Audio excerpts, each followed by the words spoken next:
It was a calm, golden morning in the small town of Maple Ridge, the kind where time seemed to move slowly, and the roadside diner usually sat in peaceful silence. That calm shattered the moment thunderous engines rolled in, their growl echoing off the buildings and rattling the windows. Heads turned as a line of motorcycles pulled into the gravel lot, black leather and creme flashing in the sunlight. Leading them was Rex Malone, a man whose reputation traveled faster than his bike. He carried himself with a quiet authority, his face etched with years of road, regret, and survival. People whispered when he arrived. Some felt fear. Others felt respect. But no one truly understood the man beneath the scars. Inside the diner, conversation faded to murmurs as the bikers took their seats. The waitress Mara moved carefully between tables. Her smile was polite but exhausted. The kind worn by someone who had learned to endure rather than hope. She couldn't have been much older than 30, yet her eyes looked far older. As she leaned forward to refill Rex's coffee, he noticed what she tried to hide, a faint bruise along her jaw, poorly concealed beneath makeup. It was subtle, but to Rex, it screamed. He'd seen that look before. Lived through it. Lost someone to it. Mara avoided eye contact, her hand shaking slightly as she set his plate down. Rex didn't stare, didn't speak, but something inside him shifted. Beneath his hardened exterior, a familiar ache stirred. Long-buried memories surfaced, memories of silence, fear and pain no one ever talked about. Outside, the wind kicked dust across the lot as rolled in, but Rex barely noticed. His attention stayed on Mara. Especially when she flinched at the sound of the manager barking orders from the kitchen. The man was broad, sharp-eyed, and carried cruelty as casually as his authority. By the time the lunch rush faded, Rex was sure. He lingered at the counter, watching as the manager shoved past Mara hard enough to make her spill a tray. She apologized instantly. His response was harsh and cutting. Rex's jaw tightened. This wasn't workplace stress. This was fear controlled, conditioned, and constant. That night, Rex couldn't sleep. In his garage, surrounded by bikes and flickering neon, his thoughts circled back to the bruise on Mara's face. To a moment years ago when he'd looked away instead of stepping in, and the price he'd paid for that silence. He told himself he wouldn't make that mistake again. The next morning, the motorcycles were already parked when Mara arrived for her shift.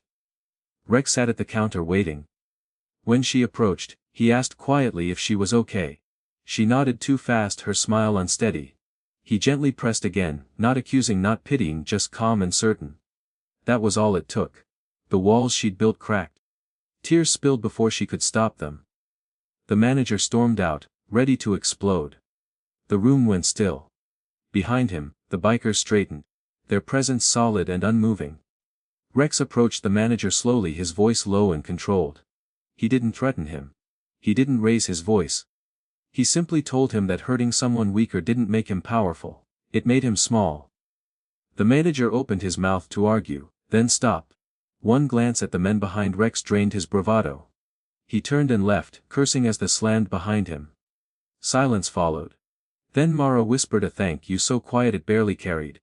Rex told her she didn't owe anyone gratitude, only herself a life without fear. Around the diner, murmurs rose. People who had stayed silent before now looked ashamed. An old man began clapping softly. Others joined in, until the sound filled the room like a steady heartbeat. By nightfall, the story had spread across Maple Ridge.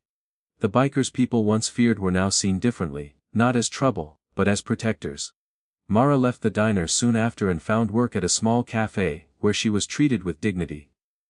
Rex stopped by occasionally, never as a hero, just as someone checking in.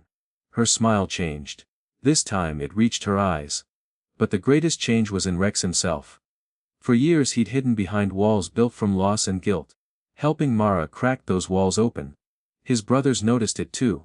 Soon the club was organizing charity rides, food drives, and support for women's shelters. One act of courage became something much larger. Months later, as the sun dipped behind the hills, Mara stood outside the diner, now under new management, and watched a familiar line of motorcycles pass by. Rex lifted a hand as he rode past, no words, just understanding. She smiled. Knowing that kindness doesn't always arrive gently. Sometimes it roars in on two wheels. Wrapped in weather, carried by a heart that knows pain. And chooses compassion anyway. If this story moved you, Don't forget to like, share, and subscribe to Kindness Corner, where we celebrate the humanity still alive in the world. Before you go, tell us, do you believe in the toughest people can carry the softest hearts? Because in Maple Ridge, they didn't remember that day for the sound of engines, but for the silence that followed, when kindness finally spoke louder than fear.